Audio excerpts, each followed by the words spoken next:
गाजियाबाद स्थित हिंडन एयरफोर्स पर Indian air force Hindon airbase पर अपना 88वां स्थापना दिवस समारोह आज मना रहे हैं। हर साल की तरह इस बार भी हिंडन बेस पर स्थापना दिवस समारोह का आयोजन किया जा रहा है और इस बार हिंडन एयरफोर्स यहां अपनी ताकत का प्रदर्शन कर रही है।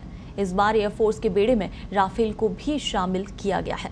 ये एयरफोर्स के बेड़े में पहली बार शामिल किया गया है, जिसे देखना अपने आप में खास है।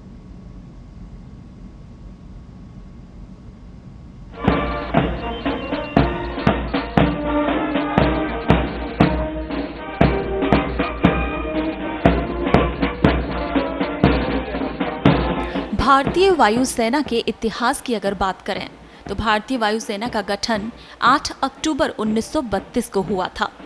भारतीय वायुसेना की आधिकारिक वेबसाइट पर दी गई जानकारी के अनुसार इंडियन एयरफोर्स के वायुयान ने अपनी पहली उड़ान 1 अप्रैल 1933 को भरी थी और उस समय इसमें आरएएफ द्वारा प्रशिक्षित 6 अफसर और 19 हवाई सिपाही थे।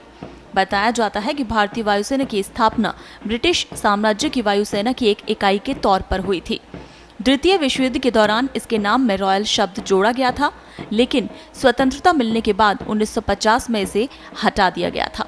8 अक्टूबर 1932 को इंडियन एयरफोर्स की स्थापना हुई थी और तभी से इस दिन को एयरफोर्स डे के रूप में मनाया जाता है और इस मौके पर एयरफोर्स अपने खास विमानों और जवानों के कर्तव्य का प्रदर्शन करती है। एयरफोर्स डे के मौके पर शानदार परेड और एयर शो का आयोजन होता है, जैसा कि आज भी हुआ है।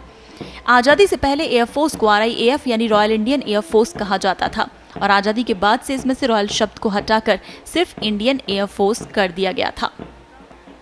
देश में सभी सेनाओं का अपना एक आदर्श वाक्य होता है। वहीं भारतीय वायुसेना का आदर्श वाक्य है नभ स्पृशम दीप्तम, यानी भारतीय वायुसेना का आदर्श वाक्य ये गीता के 11वें अध्याय से लिया गया है और ये महाभारत के महायुद्ध के दौरान कुरुक्षेत्र की युद्ध भूमि में भगवान श्री कृष्ण द्वारा अर्जुन को दिए गए उपदेश का एक अंश है और इसी आदर्श वाक्य के साथ भारतीय वायुसेना अपने कामों को अंजाम देती है। भारतीय वायुसेना के बेड़े में Sukhoi 30, MKI Miraj 2000, MiG-29, MiG-27, MiG-21 और जगुआर फाइटर जेट शामिल हैं। इसके अलावा हेलीकॉप्टर श्रेणी में वायुसेना के पास Mi-2535, Mi-26, Mi-17, चेतक और चीता हेलीकॉप्टर हैं, जबकि ट्रांसपोर्ट एयरक्राफ्ट में C-130J, C-17 Globemaster, IL-76, AA-32 और बोइंग 737 जैसे प्लेन शामिल हैं। आजादी से पहले आपको बताएं, वायुसेना पर आर्मी का नियंत्रण होता था। एयरफोर्स को आर्मी से आजाद करने का श्रेय भारतीय वायुसेना के पहले commander in chief air marshal sir Thomas W. Amherst को जाता है। आजादी के बाद सर थॉमस W. एमहर्स्ट को भारतीय वायुसेना का पहला चीफ एयर मार्शल बनाया गया था।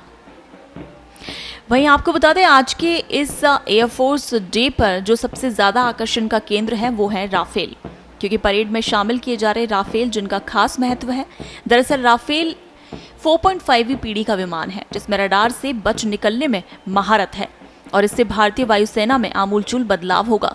वायुसेना के पास अब तक के विमान मिराज 2000 और सुखोई 30 MKI या तो तीसरी पीढ़ी या चौथी पीढ़ी के विमान हैं। वहीं राफेल की अधिकतम स्पीड 2130 किलोमीटर प्रति घंटा है और इसकी मारक क्षमता 3700 किलोमीटर तक है। वहीं राफेल में बहुत ऊंचाई वाले एयरबेस से भी उड़ान भरने की क्षमता है। ब्यूरो रिपोर्ट, पत्रिका टीवी।